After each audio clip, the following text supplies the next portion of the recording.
Well, if as a person of faith you think that fashion is just all about vanity, tonight's guest has a new book explaining how personal style can actually connect with your faith. Lillian Fallon is a Catholic writer who grew up with dreams of working in the fashion industry, but believed that her Catholic faith could not coexist with her love for clothing. But after studying St. John Paul II's Theology of the Body at Ave Maria University, Lillian's enchantment with the fashion industry transformed into a lifelong mission to help women understand their true identity, made in the image of God. Informed by the teachings of John Paul II, she went on to work as style editor in New York City before ultimately landing at the Catholic fashion label Litany NYC. Her new book from Ascension Press is called Theology of Style, expressing the unique and unrepeatable you. Welcome to the Busted Halo Show, Lillian Fallon. Hello, so great to meet you. How are you doing this evening? I'm doing great. Excited to chat with you. So I find it fascinating in your story that there was something that you really kind of loved and had a passion for in your life, and it seemed to you like, oh, this is not compatible with my Catholic faith. But then, the Holy Spirit opened up some avenues for you, it seems. Absolutely. I felt like the materiality of the fashion industry was something that should be avoided. Or I felt like Catholics should be not, of the world. And so when I took Theology of the Body, it was explained to me that the body and soul are a unity, and that it's through the body that our souls are. And I was like, wait a minute. Okay. So if, our bodies can express the beauty of our soul, then the things that we put on our bodies can aid in that expression. So it was very much an aha moment for me. Well, because I think there might be a misconception that anyone who spends time making themselves look nice, it falls into a sin of vanity. In fact, there are plenty of expressions of various Judeo-Christian religions that would interpret the scriptures and the Word of God to mean that you shouldn't wear makeup, you should wear very plain-looking clothes. Here in New York City, we see people from various different religions, whether it's people from a Christian point of view or Orthodox Jews, that would obviously have a very different approach to what that means and how that can be sinful. So let's start with the basic chat about vanity. Is it, if we're like making ourselves look good, if we're blow drying our hair and choosing a nice looking blouse, is that vanity? Definitely not.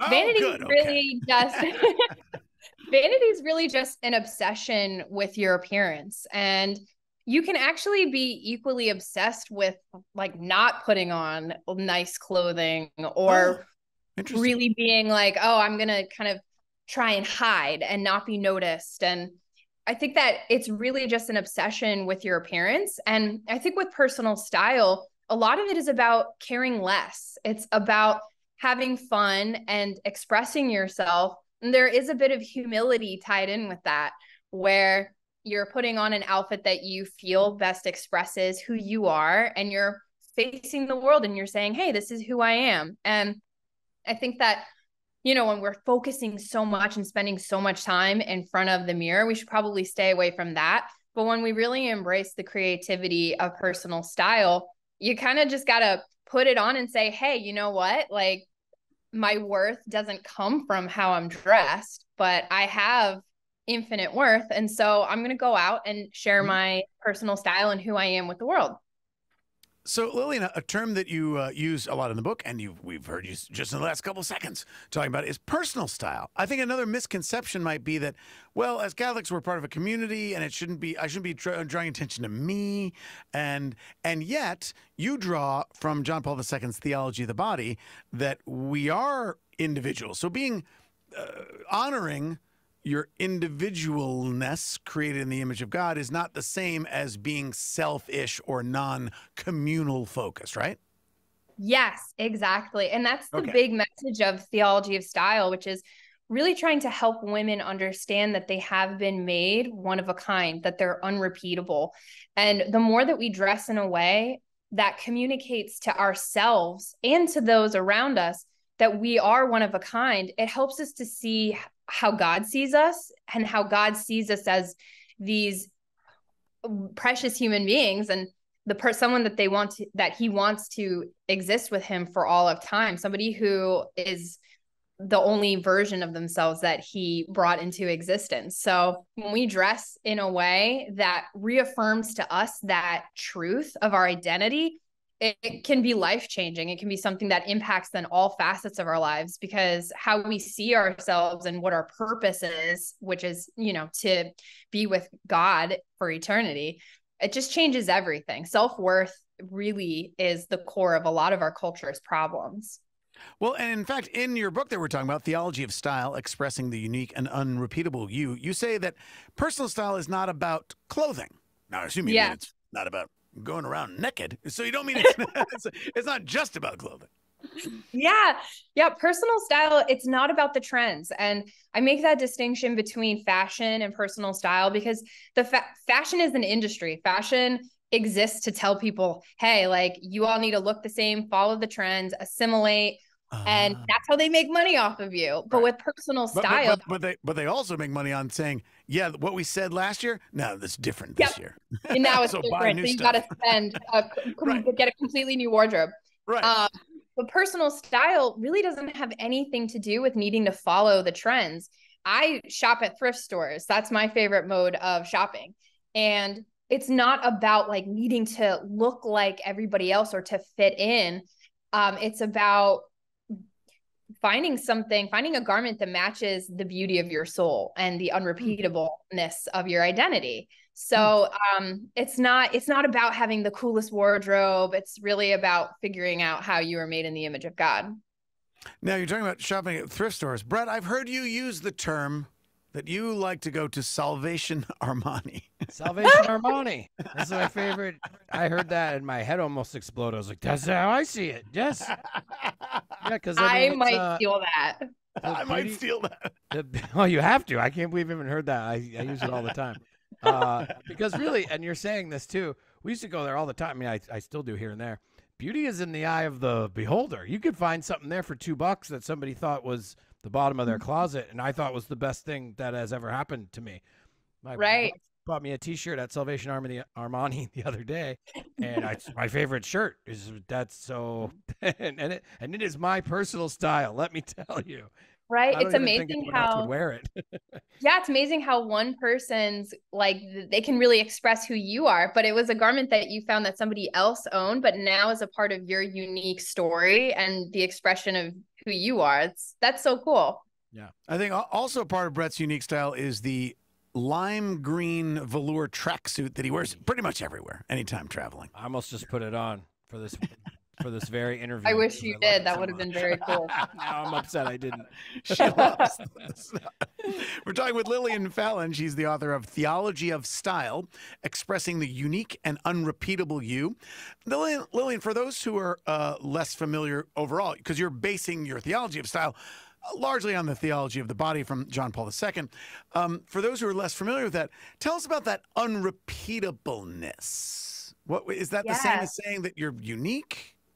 Well, so St. John Paul II has this famous quote it goes something like, every person has been called and identified by name from all eternity. So every person is an unrepeatable human being. And when we think about that in relation to our call, and also a big part of theology of the body is this call to unity with each other and call to unity ultimately with God. So a part of our unrepeatability has to do with that connection with others who are similarly called, who are also unrepeatable, and they're called to unity. And in our everyday lives, we're doing things that connect with each other. And the reason why I wrote this book was because something as seemingly simple or maybe insignificant to some, like getting up and putting on your clothing, might seem insignificant, but really it's an opportunity to express your unrepeatability, but then to share with those around you who you are. We're all called to self-gift. We're all called to share ourselves. And something like personal style can really aid in that effort of self-gift. You might not think of it in that way because it's like, oh, it's just either utilitarian. Clothing is usually perceived as utilitarian or superficial, but it's actually something that we can use in our call to be in union with others and to communicate. Lillian Fallon is our guest here on the Busted Halo Show, and we're talking about her book, Theology of Style, Expressing the Unique and Unrepeatable You. Now, just before people get the idea, boy, she's getting a carte blanche. People create whatever they want, personal style. Certainly very key to our Catholic teaching is that any kind of personal liberty, which God has given us, autonomy and free will and all that, any kind of personal liberty is always somewhat curtailed, restricted by the common good.